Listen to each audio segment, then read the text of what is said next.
بسم اللہ الرحمن الرحیم۔ السلام علیکم۔ امید کرتی ہوں کہ اللہ کے فضل و کرم سے آپ سب ٹھیک ٹھاک ہوں گے۔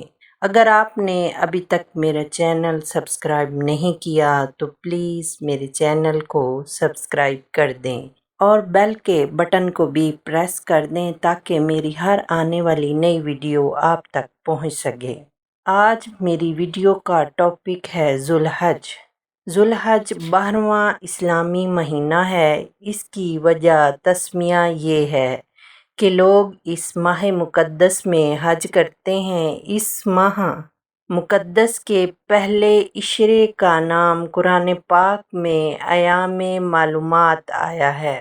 ذوالحج کا مہینہ ان 4 بابرکت اور حرمت والے مہینوں میں سے ہے۔ اس ماہ مبارک میں نفل کثرت سے پڑھیں، روزے، تلاوت قرآن پاک، تسبیح و تحلیل اور صدقہ خیرات وغیرہ اعمال کا بہت بڑا ثواب اور اجر ہے، اور بالخصوص اس کے پہلے 10 دنوں کی اتنی فضیلت ہے کہ اللہ تعالیٰ نے اس عشرہ کے 10 راتوں کی قسم یاد فرمائی ہے۔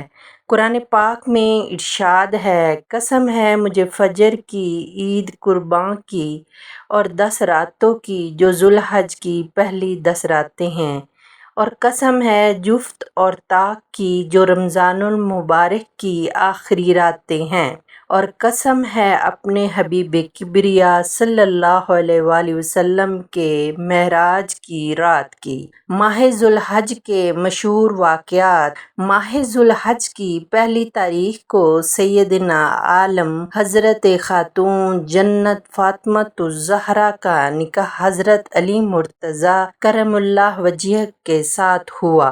اس مہینے کی 8 تاریخ کو یوم ترویہ کہتے ہیں، کیونکہ حجام کرام اس دن اپنے اونٹوں کو پانی سے خوب سیراب کرتے تھے تاکہ عرفہ کے روز تک ان کو پیاس نہ لگے، یا اس لیے اس کو یوم ترویہ کہتے ہیں کہ سیدنا حضرت ابراہیم خلیل اللہ نے 8ویں ذوالحج کو رات کے وقت خواب میں دیکھا تھا کہ کوئی کہنے والا کہہ رہا ہے کہ اللہ تعالیٰ تجھے حکم دیتا ہے اپنے بیٹے کو ذبح کر۔ تو آپ نے صبح کے وقت سوچا اور غور کیا کہ یہ اللہ تعالیٰ کی طرف سے ہے یا شیطان کی طرف سے ہے، اسی لیے اسے یوم ترویہ کہتے ہیں۔ اس مہینے کی 9ویں تاریخ کو عرفہ کہتے ہیں، کیونکہ سیدنا حضرت ابراہیم علیہ السلام جب 9ویں تاریخ کی رات کو یہی خواب دیکھا تو پہچان لیا یہ خواب اللہ تعالیٰ کی طرف سے ہے۔